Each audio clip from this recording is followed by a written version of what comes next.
Баршаңызға сәлем, сіздермен Фариза асханасы. Бүгін сіздермен баклажан салатын дайындайтын боламыз. Бұл салатты білмейтін адам жоқ шығар. Дәл қазір осы салаттың сезоны болғандықтан мен де өз жасалу жолымен бөлісейін деп шештім. Өте тойымды және дәмді болып шығатын салаттардың бірі. Міндетті түрде осы рецептпен жасап көріңіздер. Бұл салатты жасау үшін бізге баклажан, помидор, сарымсақ қажет болады. Дәл видеода көрсетілгендей етіп баклажанымызды орташа бөліктерге бөліп аламыз.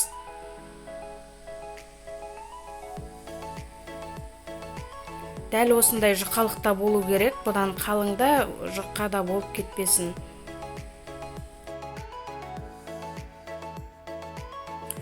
Енді помидорымызды да дәл солай баклажанның жіңішкелігіндей етіп, помидорымызды да домалақ тәріздес етіп кесіп аламыз.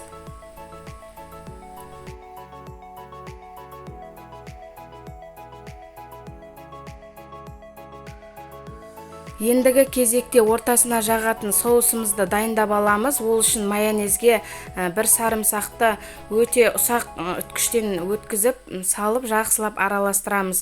Өз қалауларыңыз бойынша аскөкті ұсақ етіп турап қоссаңыздар да болады.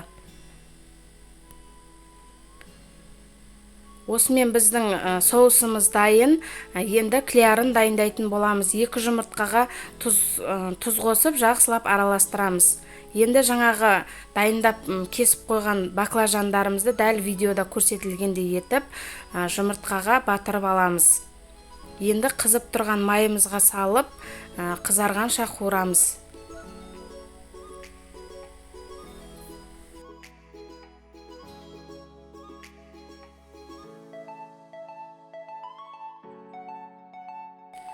Баклажандарымыздың бірінші беті қызарды, дәл осылай екінші бетіне аударып, екінші бетінде дәл осылай қызартып пісіріп аламыз. Екі жағда қызарып піскен соң, дәл осылай қағаз салфеткінің үстіне алып алуға кеңес беремін. Өйткені қатты майлы болады. Дәл осылайша баклажандарымыздың барлығын сап-сары етіп пісіріп аламыз.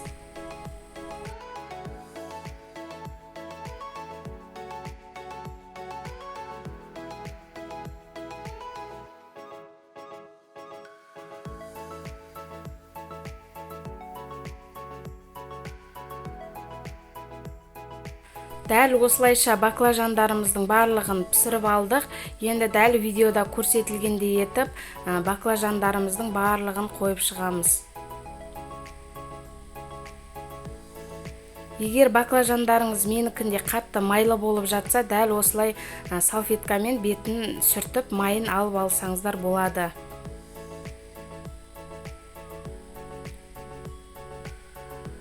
Сонан соң бағана дайындап қойған соусымызды дәл видеода көрсетілгендей етіп барлығына бір тегіс етіп жағып шығамыз.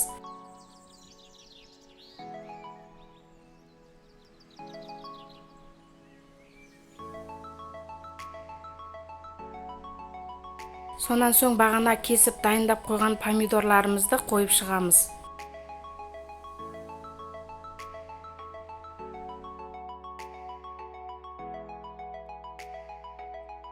Кейін дәл видеода көрсетілгендей етіп, екінші баклажанмен беттестіріп, жауып шығамыз екінші бетін. Біздің салатымыз осымен дайын. Көріп тұрғандарыңыздай өте әдемі және түрі тәбетті ашатындай салат болып шықты. Ортасын кесіп көрсетейін сіздерге.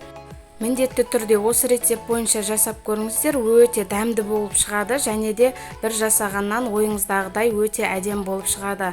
Қонақта дастархандарыңызға да ұялмай қоя берсеңіздер болады. Сіздермен болған Фариза. Егерде менің видео рецепттерім ұнап жатса, каналыма тіркеліп, лайк басып, басқа да достарыңызбен бөлісіп қоюды ұмытпаңыз. Және де қоңырауша белгісін басып қоятын болсаңыз, дәл осындай бір жасағаннан шығатын рецепттерімді салғанда бірінші болып сіздерге түсіп отыратын болады.